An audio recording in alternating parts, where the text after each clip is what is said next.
On a road trip this weekend, driving back to Greensboro from Washington, D.C., I got a powerful reminder of how much we all depend on technology.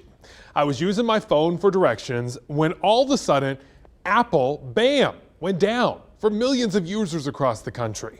The Maps app, it just stopped working. The whole thing actually put the brakes on our trip. We had to pull over to the side and find a physical copy of a map at a gas station. Apple has not said what caused this outage, but President Biden warned yesterday that all of our technology, just like this, is at risk more than ever before. I'm Ben Briscoe. From now until 6, we're going to dig into new evidence Russia is planning an attack, what utility companies are doing to keep your lights on, and one key step you can take today to protect your accounts. Let's start with that warning from the White House that a cyber attack from Russia is not an if, but a when. President Biden had a stark warning Monday night. The magnitude of Russia's cyber capacity is fairly consequential, and it's coming. Administration officials say there's no evidence of a specific credible threat, but cybersecurity experts tell CBS News they're particularly concerned about potential attacks on the U.S. financial sector, power grid, and water systems. As a precaution, federal officials in recent days gave classified briefings to some companies tied to infrastructure. There is some preparatory activity that we're seeing, and that is what we shared in a classified context. So preparatory activity could mean scanning websites, it could be hunting for vulnerabilities. Russians are very capable. They've launched a number of attacks in Ukraine previously. CBS News cybersecurity expert Chris Krebs says Russia has a proven track record of vicious cyber attacks. They also host and provide safe harbor to cyber criminals, ransomware gangs. And so as I think we look forward, the potential is continued espionage campaigns against global governments, but as well as perhaps enabling ransomware actors to go after American businesses and Western businesses.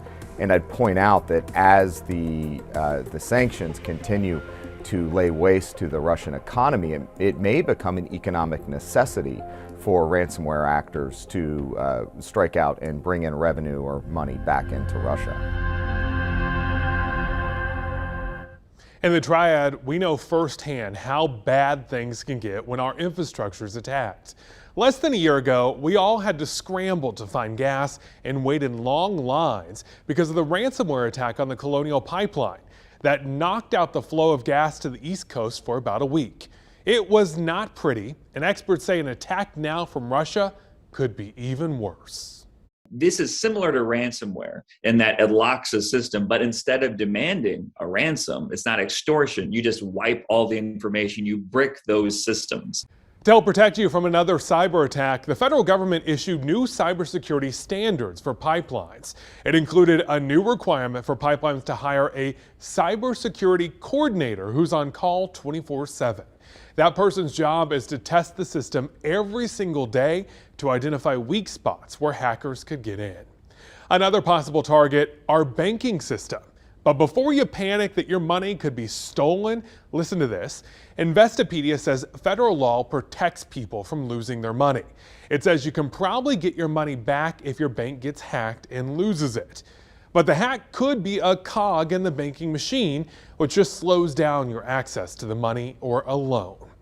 Where cybersecurity experts really start to get concerned if Russia attacks is our power grid. It could seriously leave us in the dark.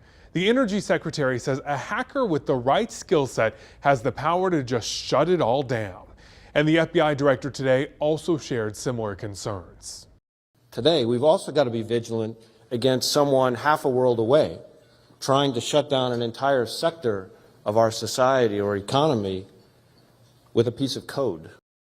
The Department of Energy re-upped its cybersecurity protections last year. It required both businesses and the government to upgrade systems to respond to any potential threats.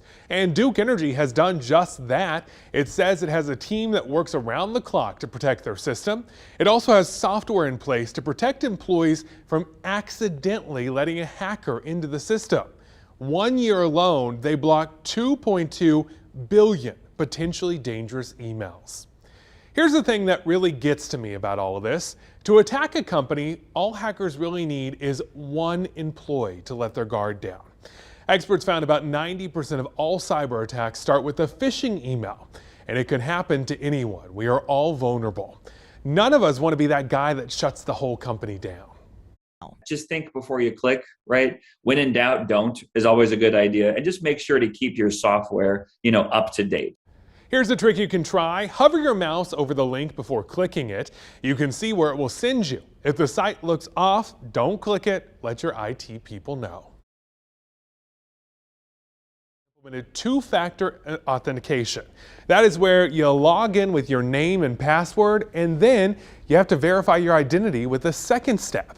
But it's not just for big corporations. You can actually enable this same level of security on your own personal accounts. There are three main types of two-factor authentication: security questions and PIN numbers, mobile apps that receive additional login credentials, and biometric login credentials like retina scanners, fingerprints, and facial recognition. This process can vary depending on the website or app you're using, but generally you can go into your account settings and select Settings and Privacy. Next, select Password and Security, and then choose Two-Factor Authentication. After that, select a security method that you prefer. Think of two-factor authentication like a code of protection. If a hacker has your username and password, they'll still need a unique security code, additional credentials, or a biometric login to gain access to your account. Every time that you try to log into your account, two-factor authentication will be required. And while this may seem like a hassle, remember, over 155 million individuals were affected by data exposure in 2020, according to Statistica. Two-factor authentication may not be able to stop all data breaches, but it is more secure than just a username and password. If hackers still find a way through to you, there is help in North Carolina. All you have to do is dial these three numbers, 211. The hotline will connect you with a cybersecurity specialist to give you guidance. 2 Wants to Know interviewed them about who should call during one of our Q&A segments. If they've been a victim of a fraud or an online scam that is related to them losing money, their personal information, whatever it may be, they can start by calling 211. It's the first place they can go, because really people don't know the first place to go.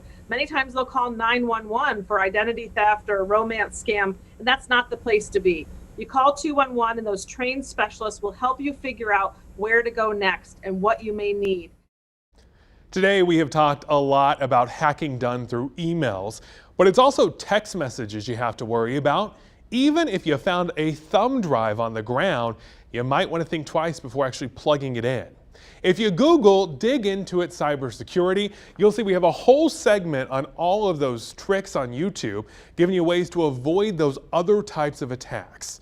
As always, it is all advice to prepare you, not scare you. The president has said the threat of a Russian hack is real, so you need to be vigilant.